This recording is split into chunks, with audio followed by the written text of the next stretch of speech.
Dans Mythbuster, Là, tu te dis, mais qu'est-ce qu'on est en train de faire? Buster doit défier les lois de la pesanteur quand son tout nouveau corps est mis à l'épreuve.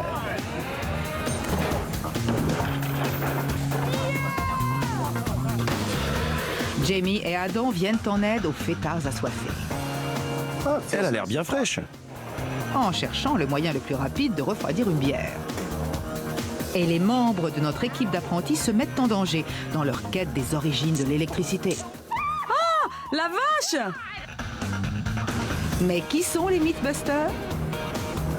Adam Savage Je rejette votre réalité et la remplace par la mienne. et Jamie Heineman. J'aime bien, c'est intime. À eux deux, ils ont plus de 30 ans d'expérience dans les effets spéciaux. C'est intense. Ils ne se contentent pas de recenser les mythes, ils les mettent à l'épreuve.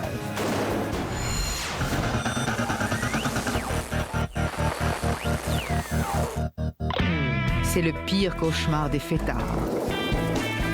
De la bière tiède et des invités assoiffés. 16 degrés. Quel est le moyen le plus rapide de rafraîchir un pack de bière?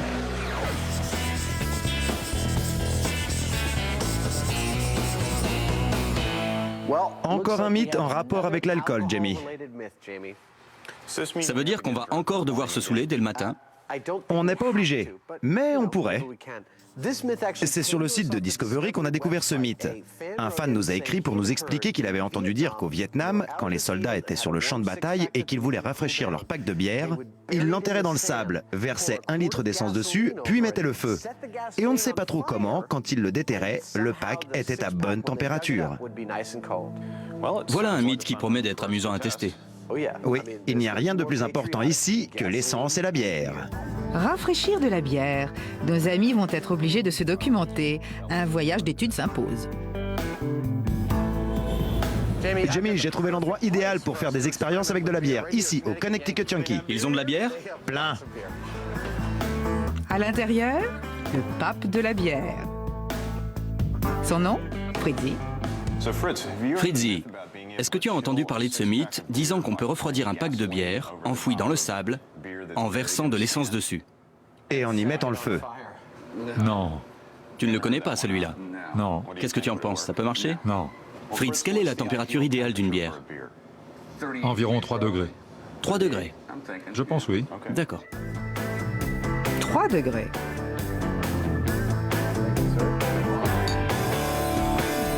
Mais est-ce que mettre le feu à un pack de bière chaud peut vraiment lui donner la température idéale? Nous avons notre échantillon de sable et notre pack de 6 bières. Nous allons ouvrir une canette, voir quelle est sa température, puis nous allons enterrer le pack dans le sable, verser de l'essence dessus et y mettre le feu. Ensuite, nous sortirons une des canettes pour prendre à nouveau sa température et on verra si elle a vraiment baissé. La théorie est la suivante. De la même façon que l'eau, en s'évaporant, absorbe la chaleur du milieu ambiant, l'essence incandescente absorberait la chaleur de la bière. Elle est à une température de 18,5 degrés. Et on veut la faire baisser jusqu'à environ 4,5 degrés, voire un peu en dessous. Bien, l'essence est prête? Où est-ce que je la verse? Ici? Oui. Moi, je verserai plus d'1 litre. Non, moins. D'accord. Maintenant on allume. 5, 4, 3, 2, 1. Impressionnant. Le thermomètre que nous avons ici mesure la température du sable dans lequel la bière est enfouie. Il indique maintenant 18,9 degrés. La température a baissé d'à peine 1 degré depuis qu'on a mis le feu. Mais peut-être que grâce à une mystérieuse inversion thermique, la bière sera bien glacée. 20 degrés. Donc elle s'est réchauffée. Ou peut-être pas. Cette technique nous donne une bière chaude, imbibée d'essence et sableuse. C'est bien la dernière chose que je voudrais porter à mes lèvres sur la plage. Le mythe de l'essence incandescente pour refroidir la bière n'a donc rien donné, mais il existe peut-être une meilleure méthode. Je te parie qu'il y a un moyen beaucoup plus futé de rafraîchir rapidement de la bière. Sans doute. Mais on devrait d'abord évaluer précisément le temps qu'il faut pour rafraîchir un pack de bière dans un réfrigérateur, un congélateur et une glacière. On pourrait faire des expériences avec un pack et voir quelles sont les durées standards de refroidissement. Dans leur recherche effrénée du meilleur moyen de refroidir la bière, nos amis vont comparer plusieurs méthodes. Le réfrigérateur et le congélateur, bien sûr, mais aussi d'autres possibilités. Des glacières remplies de glaçons, de glace et d'eau glacée et de sel. Voyons voir si je fais la différence entre ces deux-là. Ajouter du sel fait fondre la glace et baisser le point de congélation de l'eau. Cette glacière-là fait plus froid aux mains. Et l'eau est ainsi beaucoup plus froide. On fait vraiment la différence. La glace et l'eau font 0,5 degrés. L'eau glacée et le sel font moins 4,4 degrés. Je suis bluffé. La chimie à l'œuvre. Voyons voir combien fait la bière à température ambiante.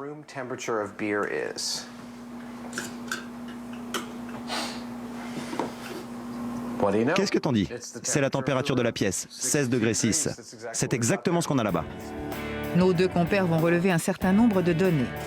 Pour chaque méthode, ils évaluent le temps qu'il faut pour porter la bière à la température idéale de consommation, en contrôlant les glacières toutes les 5 minutes. 38 secondes. Bien. Il faut encore attendre 4 minutes et 20 secondes. En attendant, ils ont juste assez de temps pour tester une méthode beaucoup moins conventionnelle. Je ne vois plus rien, attends.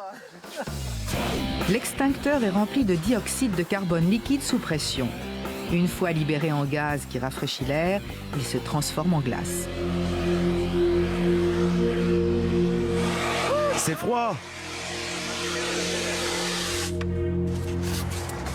Bien, ça nous a pris 3 ou 4 minutes. Voyons voir quelle est la température de la bière maintenant. Elle a l'air bien fraîche.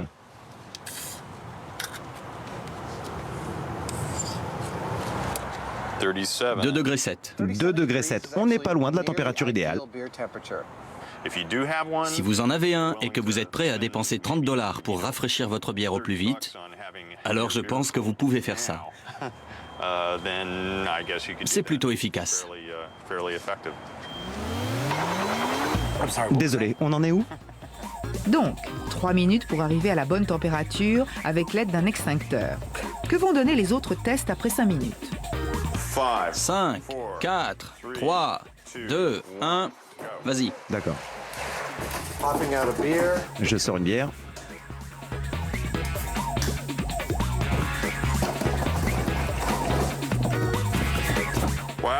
Quoi? L'eau salée, 2,1 degrés. L'eau salée, c'est fait. Ouais. 2 degrés, attends. L'eau glacée normale, 6 degrés 6. D'accord. Et la glace normale, 13 degrés 8. Glacière avec glaçon, 13 degrés 8. Oui. Le congélateur et le réfrigérateur donnent respectivement 12 degrés 7 et 15 degrés 5. Alors, amis fêtards, si vous n'avez que 5 minutes devant vous, eau salée et glaçons, voici la solution. La glace, l'eau et le sel, c'est fait. On a atteint la température visée et des températures supérieures. Science plus bière égale efficacité. Pour les autres, la glacière avec l'eau et les glaçons a donné un meilleur résultat après 15 minutes. Le congélateur, lui, au bout de 25 minutes. La glace seule a mis une demi-heure. Et si vous ne disposez que d'un réfrigérateur, mieux vaut inviter vos amis le lendemain. Ces durées de refroidissement d'un pack de 6 bières ont donné quelques résultats vraiment impressionnants, et d'autres qui l'étaient moins. Mais l'extincteur à dioxyde de carbone l'emporte haut la main avec ses 3 minutes. Est-ce qu'on va être capable de faire mieux avec nos propres inventions? C'est notre défi. Pouvons-nous élaborer une machine qui refroidit un pack de bière en moins de 3 minutes? Je crois qu'il est temps de regagner l'atelier. Au boulot! Les apprentis Mythbusters sont sur la piste d'un mystère. Une étrange jarre ressemblant à une batterie datant d'il y a 2000 ans. Est-ce possible? Peut-il s'agir d'une forme primitive d'électricité? Attends. Il y a du jus.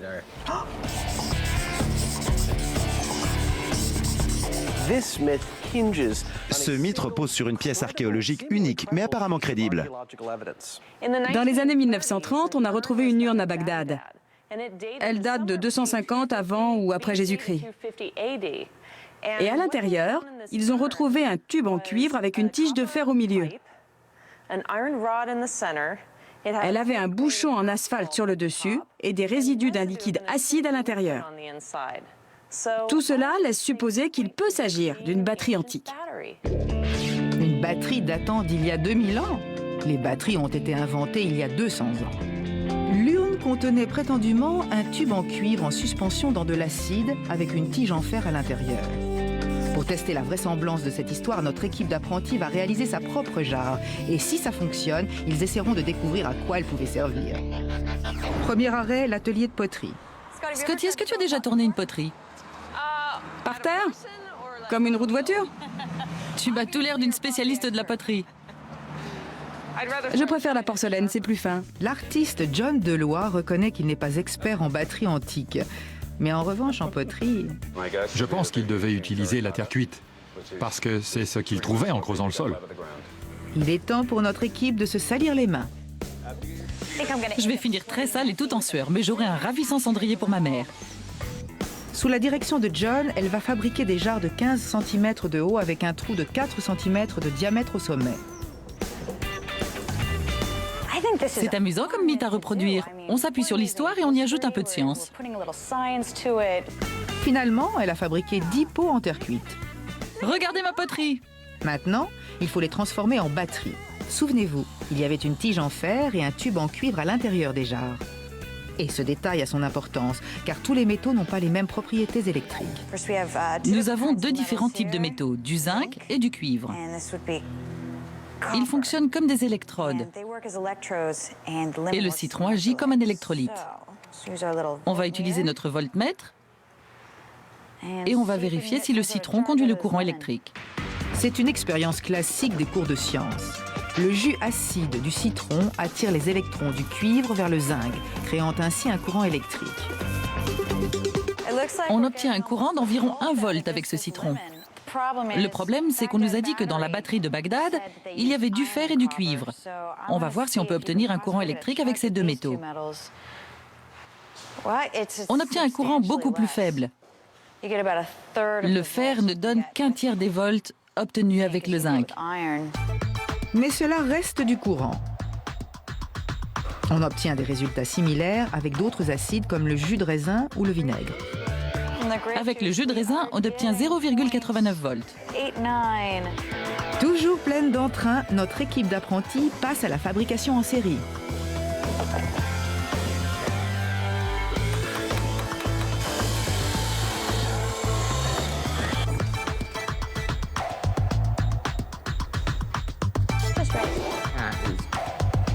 Magnifique.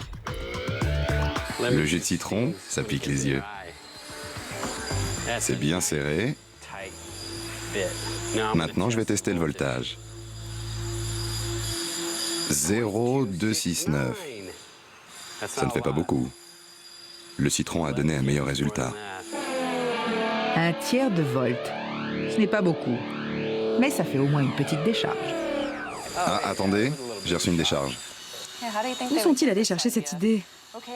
Je vais prendre ce pot de terre, coller une tige en fer au milieu, boucher l'ouverture avec de l'asphalte, mettre un tube de cuivre autour. Et tout ça peut-être pour rien. Peut-être qu'en branchant les 10 batteries les unes aux autres, ils obtiendront la charge électrique qu'ils recherchent. Bien, c'est le moment de vérité. Attends. Il y a du jus. Oui, 4 4 volts volts 3. On a réussi. Ce n'est pas un modèle d'efficacité. Les 10 jarres réunies sont aussi puissantes qu'une lampe de poche à moitié morte. C'est néanmoins une batterie antique. Mais le mystère reste entier. À quoi servait-elle ?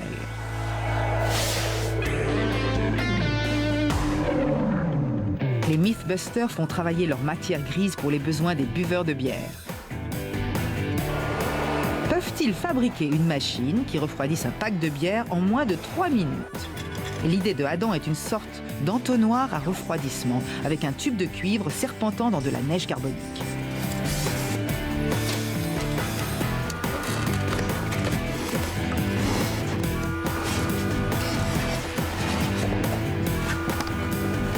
Vous versez la bière là-dedans. Il y aura un entonnoir au-dessus. La bière passera dans le tube et, avec un peu de chance, elle ressort à la bonne température. De son côté, Jamie a opté pour une approche différente. Ah, c'est beaucoup plus souple. En chauffant une feuille de métal, il arrive à réaliser un rouleau bien compact. Ce n'est pas bien fini, mais je dispose d'une assez grande surface. Et je veux essayer de plonger ça dans de l'azote liquide, puis dans de la bière. C'est ce qu'on appelle un puits de chaleur.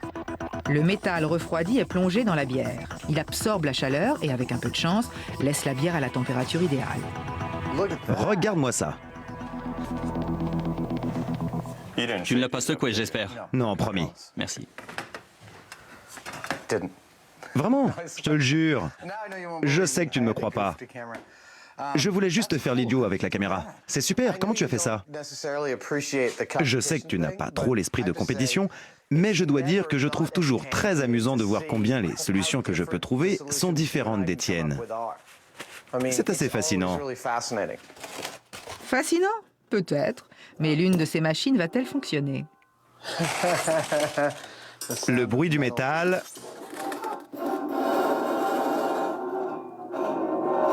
C'est le bruit que fait le métal en contact avec la neige carbonique.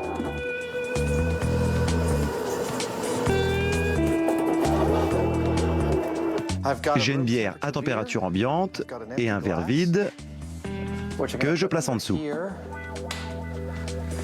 Il faut que je fixe mon entonnoir. Chronomètre. C'est parti.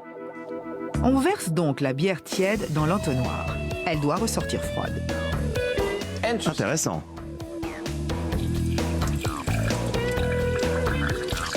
Allez, allez. Bien. Le problème qui se pose, c'est que j'obtiens de la bière qui est trop froide. Mon tuyau est tellement froid qu'il doit geler la bière quand elle descend. Et c'est sans doute pour ça qu'elle ne coule pas plus vite. Voilà une bière bien froide.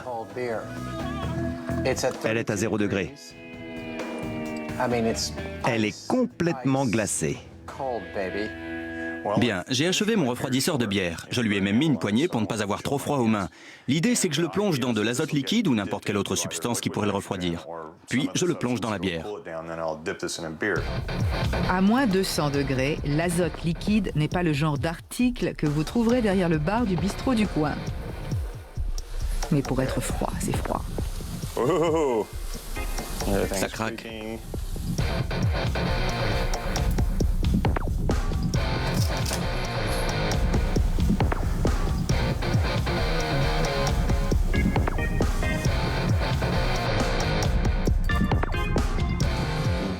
Pas de peau.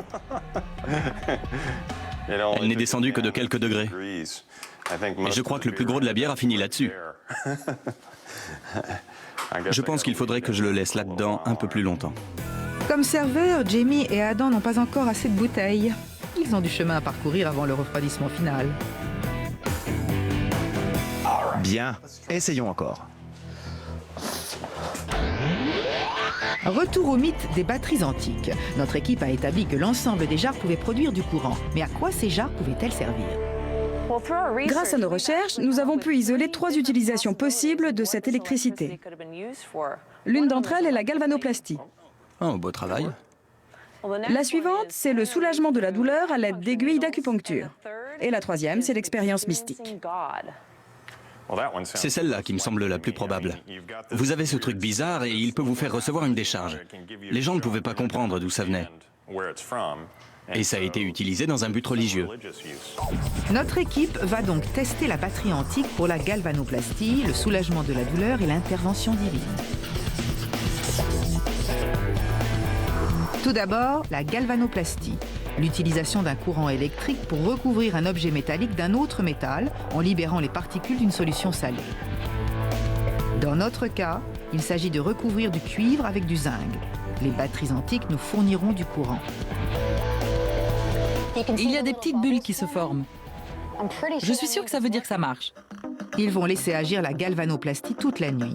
Et pendant ce temps, ils vont tester la deuxième possibilité, le soulagement de la douleur. Est-ce que ça vous fait mal? Les aiguilles? Oui. Ça peut aller. L'acupuncture thérapeutique existe depuis plus de 2000 ans. Depuis une cinquantaine d'années, les acupuncteurs ont recours à un courant électrique basse tension qui favorise le soulagement de la douleur. Je sens quelque chose. Je sens mon chi bouger. Oui. Mon chi circule. Utilisée correctement, l'électricité semble soulager la douleur. Mais qu'en est-il des batteries antiques? Sont-elles sans danger? Cela m'inquiète. Vous êtes inquiet? Je n'ai jamais utilisé ce genre de batterie. Elle est plutôt grosse. Vous devriez peut-être d'abord essayer sur mon bras. D'accord. À l'intérieur. Appuyez plus fort. S'étant lui-même mis en danger et n'ayant pas d'effet secondaire à déplorer, le Dr Han accepte de tenter l'expérience sur Scotty. Tu as senti quelque chose? Oui. Je la sens très bien. Qu'est-ce que tu sens? C'est un peu comme avec l'autre. Mais c'est plus aléatoire, ça fait... tit, tit, tit. Celle du haut me brûle un peu. On devrait peut-être l'enlever. Enlevez celle du haut. Enlevez celle du haut. Celle-ci? Oui, enlevez-la. Celle du haut commençait à chauffer. C'est un peu comme si une aiguille s'enfonçait progressivement dans la peau. Mais ont-elles appris quelque chose dans la douleur? Peut-être qu'ils l'utilisaient comme instrument de torture. Je pense qu'ils pouvaient utiliser la batterie pour ça. Peut-être pas exactement de cette façon, mais je suis persuadée qu'ils utilisaient les décharges dans les muscles pour les stimuler. Pendant ce temps, cette soif de savoir de Adam et Jamie est toujours intacte. Leur défi? Construire une machine capable de refroidir une bière à 4 degrés en moins de 3 minutes. Adam a fait serpenter un tube en cuivre dans de la neige carbonique. Bière tiède en haut et avec un peu de chance, bière fraîche en bas.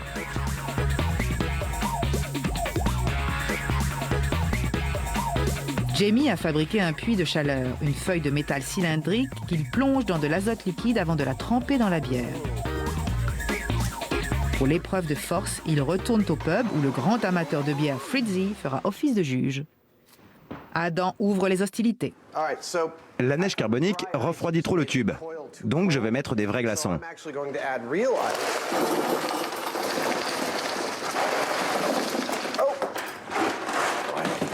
J'ai mis des glaçons autour du tuyau et je vais ajouter du sel.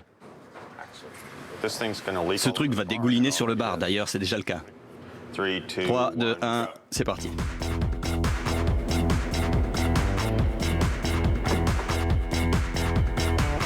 Allez, allez, allez.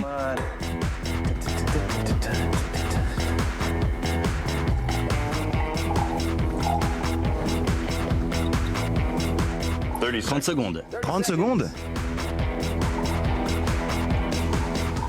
J'ai envie d'aller aux toilettes. Bien, nous y voilà. Je prends la température. Ça coule encore. Mes glaçons ne l'ont fait descendre qu'à 7 degrés 7. Ça ne nous avance pas beaucoup.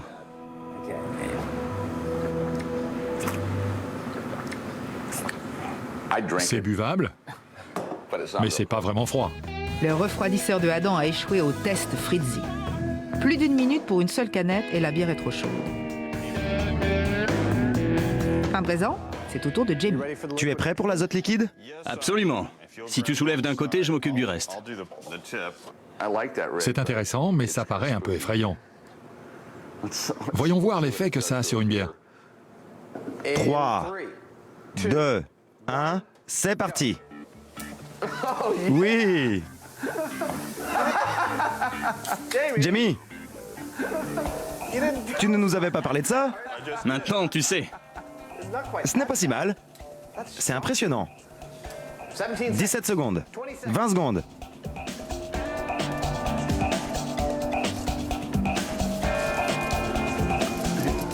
Tu as bien congelé toute la bière. La dernière fois, j'ai fait plus doucement. Mais là, ça mousse beaucoup. C'est incroyable. Et tu termines avec un tiers de verre de bière parfaitement refroidi. Tiens.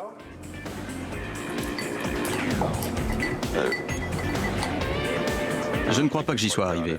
Je ne pense pas non plus. Tu es à environ 6 degrés au bout d'1 minute et 15 secondes. Laissons Fritzy goûter. Alors Fritzy, prêt à goûter ma super bière glacée? Je meurs d'impatience. Il y a des gros morceaux de glaçons dedans. Eh bien.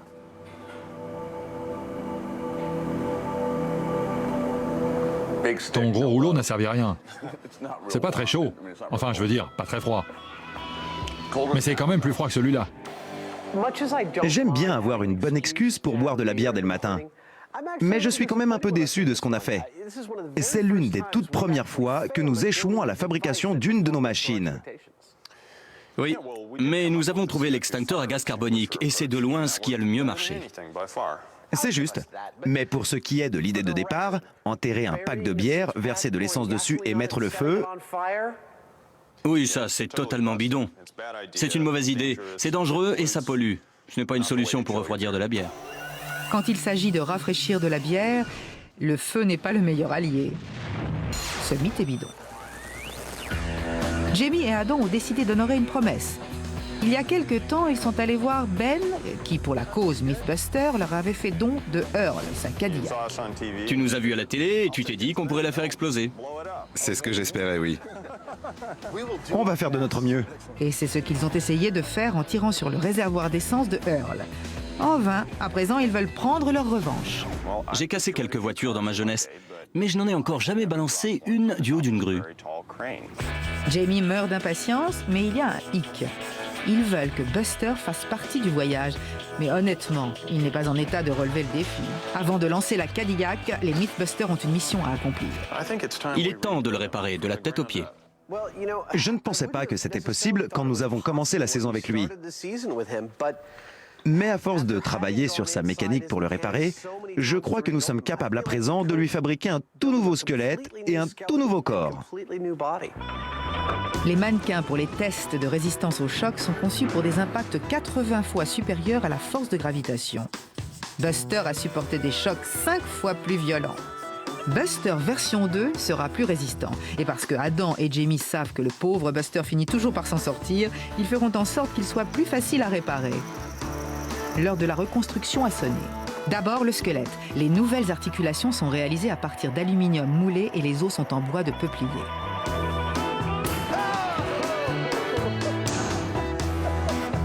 Le bois de peuplier se casse à la même pression que les os humains. Donc, quand ils examineront Buster après son plongeon, ils auront une idée de ce qu'un humain aurait subi.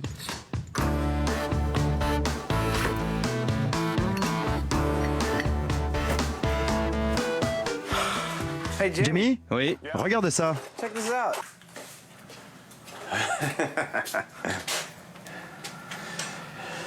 Eh bien, Après 2 jours de boulot, c'est pas mal. oui, c'est plutôt joli, je trouve. Buster sera mieux qu'avant. Il a été fabriqué presque entièrement à partir de cubes d'aluminium, très compacts, qui le rendront plus fort. Ils peuvent supporter des impacts sans se casser ou s'immobiliser. Toutes les pièces sont mobiles et en cas de choc, elles ne se bloqueront pas. Tout est fait pour qu'en cas de pièces cassées ou abîmées, on puisse facilement et rapidement les réparer. On peut remplacer une partie sans toucher au reste de la structure. Que fait-on maintenant? La chair? Oui, il est temps de choisir la nature de la chair dont on va recouvrir son corps. Je connais un caoutchouc de silicone très résistant. On appelle ça de la peau de dragon. Et le caoutchouc de silicone, c'est mon truc. On l'utilise très facilement. On n'a que quelques jours devant nous. Je pensais sculpter les parties du corps, puis faire des moules en plastique. Ça fait beaucoup de silicone, mais je pense qu'on peut y arriver. Pour mettre un peu de chair sur le nouveau squelette de Buster, Adam sculpte chaque partie du corps en polystyrène. À partir de ces sculptures, il fera des moules en plastique qui seront ensuite remplis de caoutchouc de silicone.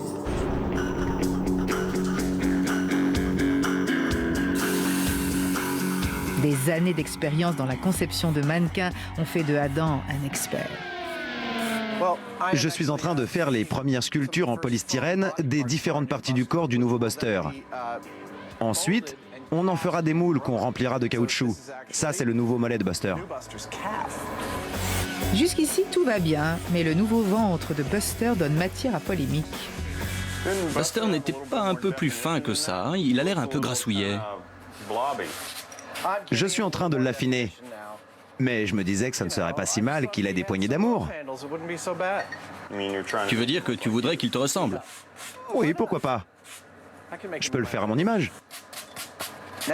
Maintenant, je me lance dans le mannequin de Jamie, le dieu grec.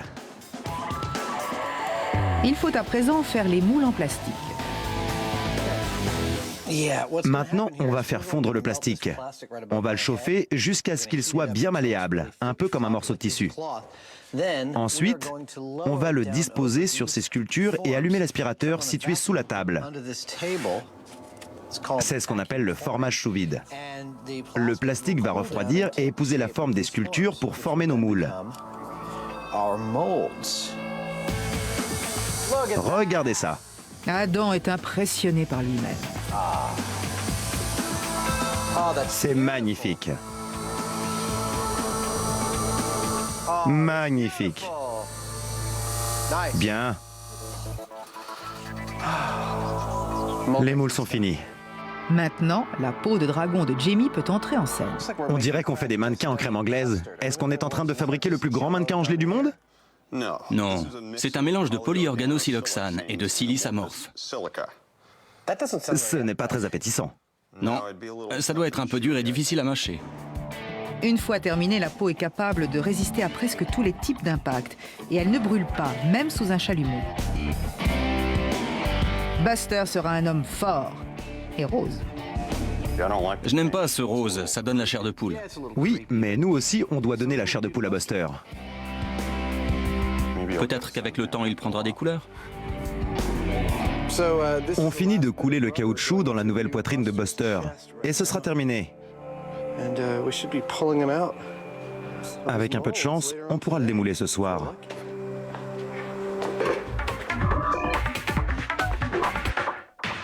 Mais avant, retournons au test de la batterie antique. La galvanoplastie de Carrie a agi toute la nuit. Regarde, Ça a marché. j'arrive pas à y croire. La batterie de Bagdad a complètement galvanisé notre médaillon.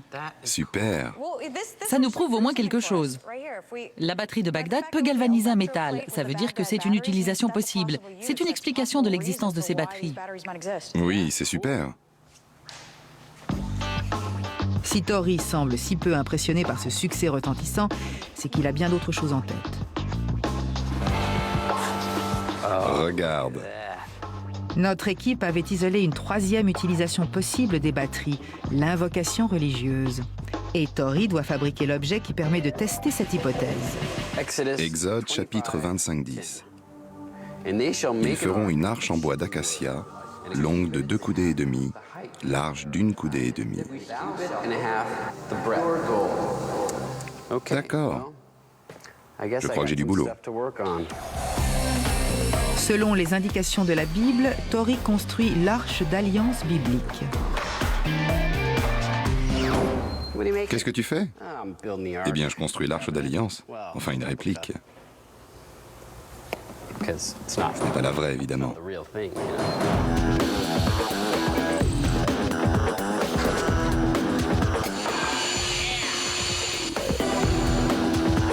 Et ce n'est que le début.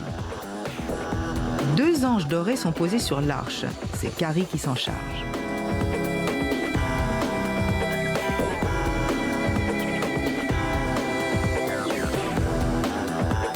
Jamie et Adam, ne font-ils pas 2 beaux petits anges? L'arche est peinte en or. Les anges, eux, sont recouverts de feuilles d'or. Ils branchent les batteries sur les anges et la victime innocente recevra une décharge. Mais il faut 100 volts pour produire une décharge sensible et les batteries antiques ne sont pas assez puissantes. Ces batteries de Bagdad ne vont pas nous fournir suffisamment de courant pour envoyer une décharge à Adam.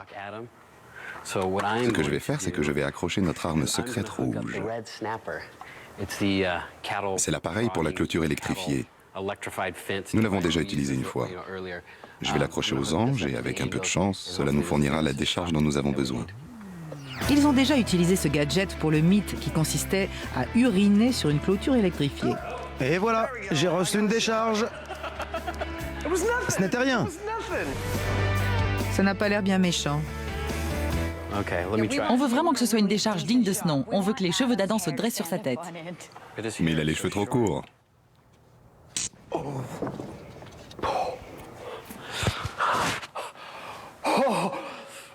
On ne peut pas faire ça à Adam.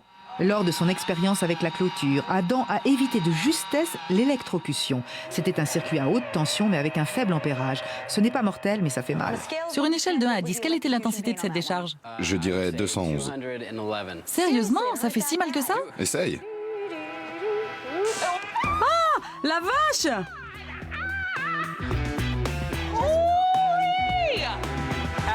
J'ai l'impression d'avoir pris un coup dans la poitrine. On ne peut vraiment pas faire ça à Adam.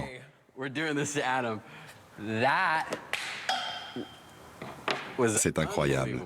Les batteries antiques sont trop faibles pour une expérience religieuse. Mais nos amis peuvent-ils délibérément utiliser le redoutable transformateur sur une victime innocente? Je vous laisse décider. Je pense que c'est à Carrie de prendre la décision.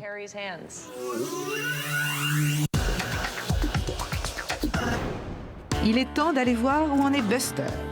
Une fois réparé avec sa nouvelle peau rose et caoutchouteuse, il s'élancera au volant de Earl, la Cadillac, du haut d'une grue de 18 mètres. Ils sont super. Ils sont très réussis. Je pense que ça va marcher. Et puis c'est très malléable.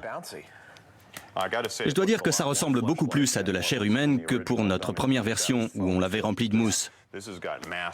C'est plus compact. C'est comme... C'est le nouveau dos de Buster. Avant, le poids de Buster était essentiellement lié à son ossature. Mais là, on a mis du poids dans la chair. On doit avoir 5 ou 6 kilos de chair. Et ça va aller juste là. Comme ça. Pour faciliter les réparations et les remplacements, chaque partie du corps est moulée en 2 parties. Elles sont collées sur un côté comme une pince, puis fixées autour des membres avec des attaches en plastique. Il est plus enrobé qu'avant. Mais je trouve que ce système d'attache fonctionne plutôt bien.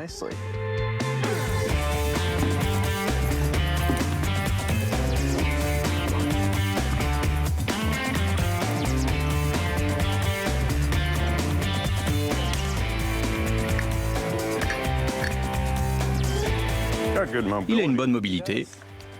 Oui, et c'est très réaliste. Appadicectomie. Je suis très déçu qu'on n'ait pas encore eu le temps d'arranger son visage. Tu n'as toujours pas compris. Compris quoi? C'est Buster. Son visage fait le lien entre l'ancien Buster et le nouveau Buster. Oui, on ne va voir que ça. On a fait tout ce boulot Oui. et personne ne s'en rendra compte. Tout ce que les gens verront, c'est qu'il a l'air d'un grand brûlé. Ils s'en rendront compte parce qu'on est filmé en ce moment même. J'aurais trouvé sympa qu'il ait son vrai visage. Oui, mais... On va le remplacer. Non. Si, Non. il a l'air. Mais si ça te fait plaisir, je m'en fiche. Ancien visage et nouveau corps, le Buster version 2 est né. Il est plus résistant et plus facilement réparable. Et comme tous les mannequins des tests de résistance, sa taille et son poids sont approximativement ceux d'un adulte. Il a de très gros biceps. Oui, je suis vraiment content de Buster. Jamie a toujours tendance à voir le mauvais côté des choses. La poitrine est trop grande, la peau trop rose, le visage brûlé. Je suis assez fier de ce que nous avons fait. Le corps humain, c'est quelque chose de très difficile à reproduire.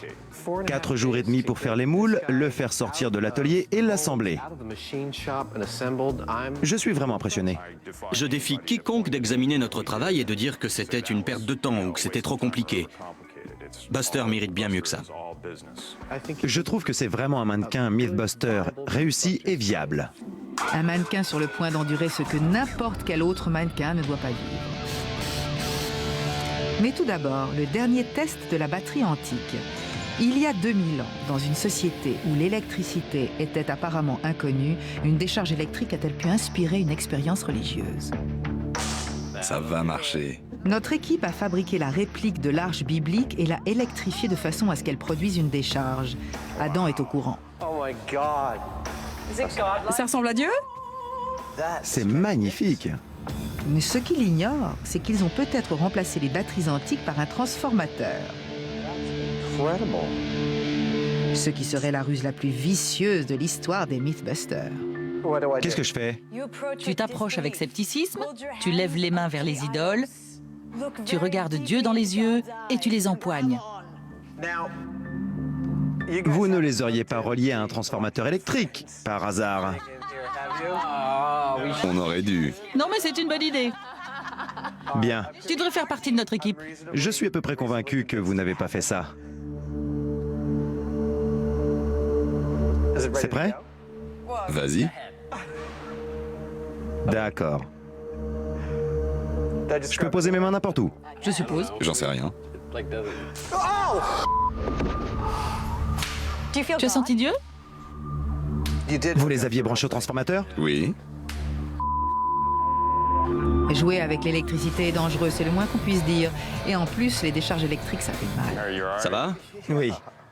Tu t'y attendais? Tu as ressenti un coup dans la poitrine? Oui, et dans la tête, dans tout le corps. Il y a eu 10 000 volts qui ont parcouru mon cœur. Les apprentis Mythbusters ont prouvé que les batteries antiques peuvent galvaniser et qu'elles peuvent être utilisées pour soulager la douleur. Mais quant à instiller la peur de Dieu, une chose est sûre, Adam a eu le choc de sa vie. Désormais, l'équipe d'apprentis a de bonnes raisons d'avoir peur de Adam. Est-ce que tu as eu l'impression que c'était Dieu? Je ne pense pas. Si on pouvait ressentir des picotements en touchant cette chose, ça devait avoir des conséquences extrêmement importantes. Tout ce qu'on ne pouvait pas expliquer incombait à Dieu. C'est fou, selon moi, tout ce que vous avez testé me semble vraiment plausible. Il y aurait donc peut-être une étincelle de vérité dans le mythe des batteries antiques. On est désolé, mon vieux. Vraiment, vraiment, vraiment désolé. Entièrement réparé, Buster version 2 est maintenant prêt pour le grand saut. Oui, c'est la première grande sortie de Buster. Vu ce qu'il attend, le nouveau Buster a bien besoin d'un nouvel agent. Et Buster va aller faire un petit tour de voiture. Malheureusement pour Buster, ça va être un saut à 65 ou 80 km/h du haut d'une grue. Les Mythbusters honorent la promesse qu'ils ont faite à Ben. Ben voulait qu'on détruise Earl, sa Cadillac, et il est là pour profiter du spectacle. Au moment où tu nous as donné cette voiture, est-ce que c'était le genre de destruction dont tu rêvais? Je n'avais vraiment aucune idée de ce que vous alliez bien pouvoir faire. Peut-être quelque chose avec des explosifs. Mais je pense que ça va être bien. Mais avant toute chose, la Cadillac doit subir quelques modifications. Qu'est-ce que tu fais, Scotty? Je crois que c'est cassé. Le réservoir d'essence a déjà été vidé et tout ce qui pourrait se détacher a été enlevé.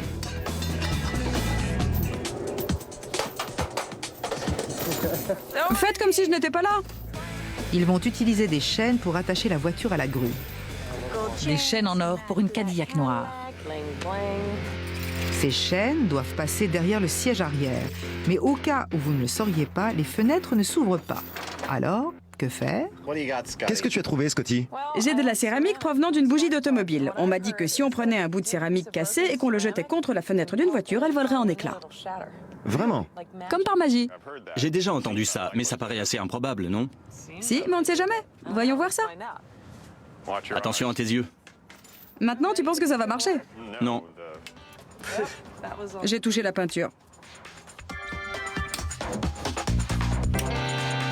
Ça ne casse pas la vitre. Scotty, je pense que... Le mythe est bidon. Et voilà. Voilà comment il fallait s'y prendre. Très bien, très très bien. Je pensais pas que ça allait marcher, c'est super. On vient de confirmer un mythe. N'essayez pas de faire ça chez vous. La voie est libre pour les chaînes. Il s'agit maintenant de les attacher à la grue. Ceci est un mécanisme de largage rapide qui supporte 4 tonnes et demie. C'est à ça que la voiture sera suspendue. Quand on enlève la sécurité et qu'on déclenche ça, la voiture tombe. Donc je suis en train de m'occuper des réglages pour qu'on puisse organiser ce lâcher facilement et en toute sécurité. Salut mon vieux, à plus tard. Regarde bien la route.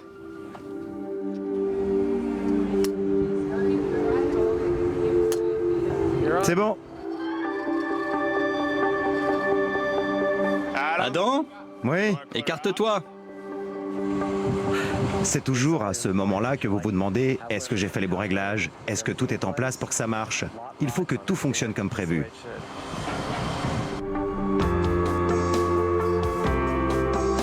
Buster et Earl ont décollé et le facteur danger grimpe en flèche.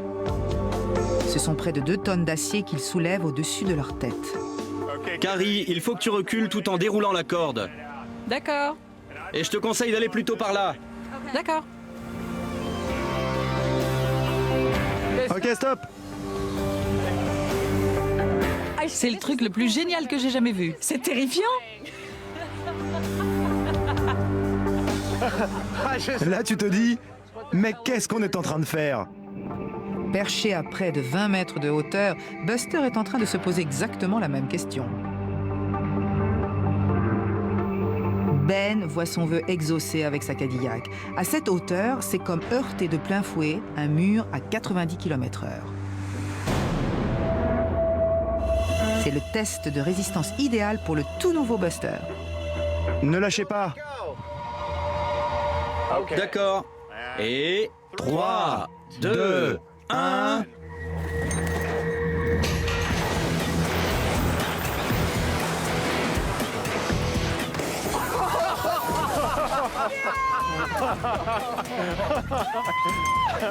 C'était génial. Et une fois encore, les derniers instants de Earl.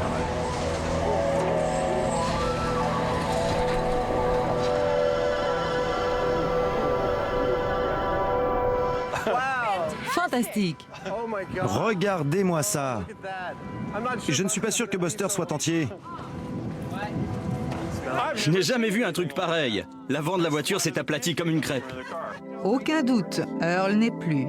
Mais comment le corps flambant neuf de Buster a-t-il réagi à ce test de résistance extrême? On voit Buster de ce côté-là. Il n'a pas l'air très à l'aise. Oui, sa tête est baissée.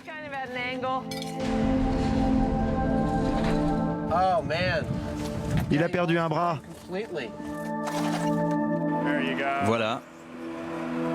Désincarcérer un Buster en pièces détachées n'est pas si évident.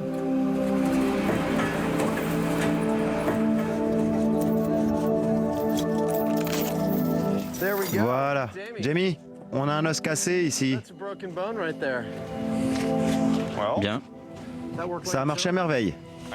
Un homme aurait eu de la chance de se sortir d'un accident pareil avec seulement un pied cassé, mais J'imagine qu'il aurait aussi eu un traumatisme crânien. c'est bien probable. Voilà, tout le monde est ravi. Buster a été refait de la tête aux pieds et à nouveau détruit avec succès. Mais qu'en est-il de Earl? Réduit à l'état d'épave. Alors qu'en dis-tu? Tu es satisfait? C'est encore mieux que ce que j'espérais. Je suis extrêmement satisfait, très content. Je crois qu'il a passé avec succès le test de l'accident de voiture. Il est prêt pour une longue vie de mythe destructeur. Une existence pleine de souffrances. Une autre vie. Combien de vies va avoir Buster? Combien d'épisodes on va faire? Donc, ce n'était pas exactement un mythe, mais juste au cas où vous ne vous en seriez pas encore rendu compte, lancer une voiture du haut d'une grue, ce n'est pas vraiment une bonne idée. Earl et Buster sont hors d'état de nuire.